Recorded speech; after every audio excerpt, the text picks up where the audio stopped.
The biometric scanner's crimson light swept across the corridor, sealing Chamber 7 with a pneumatic hiss.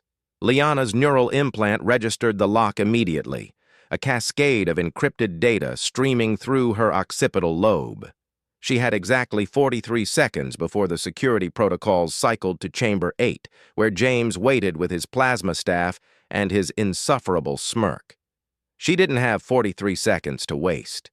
The new Genesis station orbited Europa's frozen surface, humanity's last bastion after Earth's atmospheric collapse.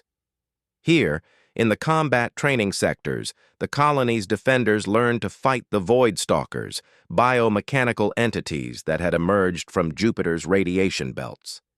Liana had survived 3 encounters with them. James had survived none, yet somehow, the Academy had appointed him as her combat instructor. The irony wasn't lost on her. Chamber 8's door dilated open. James stood in the center of the zero-gravity combat sphere, his staff crackling with contained plasma. The electromagnetic field generators hummed, creating pockets of artificial gravity that shifted unpredictably, designed to simulate the chaos of deep space combat. "You're late, Cadet Liana," James said, his voice amplified by the chamber's acoustics. At 28, he was only 3 years her senior, but he wielded his instructor credentials like a weapon. "That'll cost you 50 demerits." Liana stepped into the sphere, her combat exosuit adjusting to the fluctuating gravity fields. The suit's liquid metal components shifted across her body, reinforcing her joints and vital areas. The scanner locked Chamber 7. "You know the protocols." "Excuses won't save you against the stalkers." James spun the staff, plasma arcing in beautiful lethal spirals. "Begin defensive stance." She didn't move. James's expression hardened. "That's an order, Cadet." "I reviewed your combat records last night," Liana said, her implant feeding her the data in real time. "You've never faced a Void Stalker. You've never even left the station." The staff's rotation slowed. "My credentials are simulations and theoretical models." She took a step forward, her boots magnetic locking to the nearest gravity well. "I've killed 3 stalkers. I've watched them tear through hull plating like synthetic flesh. I've felt their neural disruptors scramble my synapses until I couldn't remember my own name." James's jaw clenched. "This is insubordination. This is survival." Another step. "You're teaching combat theory to people who need combat reality. Half of last month's defense squad died because they fought by the manual. The stalkers don't read manuals, James." He swung the staff without warning, a vicious horizontal arc aimed at her midsection. The plasma blade would have cauterized her spine if it connected. Liana's implant predicted the trajectory before his muscles even fired. Time seemed to dilate as her enhanced reflexes kicked in. She dropped into a crouch, feeling the superheated plasma sear the air above her head. Her suit's liquid metal flowed to her right arm, forming a blade that caught the staff's shaft just below the plasma emitter. One twist. The leverage was perfect.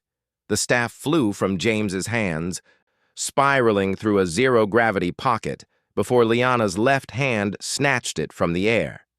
She deactivated the plasma in the same motion, then tossed the inert weapon aside. It clattered against the chamber wall, held there by magnetic retention. James stood frozen, his hands still positioned as if gripping the staff. His eyes were wide, not with anger, but with something Liana recognized from her first stalker encounter: fear. She walked toward him, her boots clicking against the metal floor as she moved between gravity wells. "Still want to give me a lesson?" For a long moment, he said nothing. The chamber's air recyclers hummed in the silence. Then slowly, James lowered his hands. "How did you move that fast?" "Practice. Real practice." Liana's implant began recording. This conversation was too important to trust to organic memory. "The Academy is training people to fight enemies that don't exist anymore. The stalkers have evolved." They're faster now, smarter. They've started coordinating their attacks. The defense protocols are 6 months out of date. She pulled up a holographic display from her implant, filling the air between them with combat footage. This is from the mining colony on Ganymede, 2 weeks ago. Watch. The footage showed 3 stalkers moving in perfect synchronization, their biomechanical bodies flowing like liquid mercury. They didn't just attack, they flanked, feinted, adapted. One defender followed protocol perfectly and died in 4 seconds. James watched in silence. When the footage ended, his face had gone pale. Why hasn't Command updated the protocols? Because nobody's listening to the survivors. We file reports. And they disappear into bureaucratic black holes. Liana dismissed the hologram. You want to teach? Teach them to survive, not to follow procedures that will get them killed. He looked at her for a long moment, and she could see the calculation behind his eyes. He could report her for insubordination, have her stripped of rank, or he could listen. Show me, James said finally. Show me what really works. Liana felt something unexpected, hope. She retrieved his plasma staff and tossed it back to him. First lesson. Forget everything you think you know about predictable attack patterns. The scanner's crimson light swept past Chamber 8, locking it with another pneumatic hiss. This time, Liana smiled. She had all the time in the world.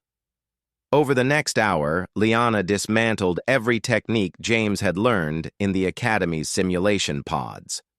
She showed him how stalkers exploited hesitation, how they turned standard defensive postures into death traps. She taught him the brutal efficiency that only real combat could forge. And when the chamber finally unsealed, James stood differently. His grip on the plasma staff had changed, looser, more adaptive. Ready. Same time tomorrow? He asked. Liana nodded. Bring the rest of your instructors. They need to learn too. As she left Chamber 8, her implant received a priority message from Station Command. Another stalker incursion, this time at the refueling depot on Callisto. They were requesting experienced defenders. She was already moving toward the hangar before the message finished loading. Some lessons couldn't wait for tomorrow.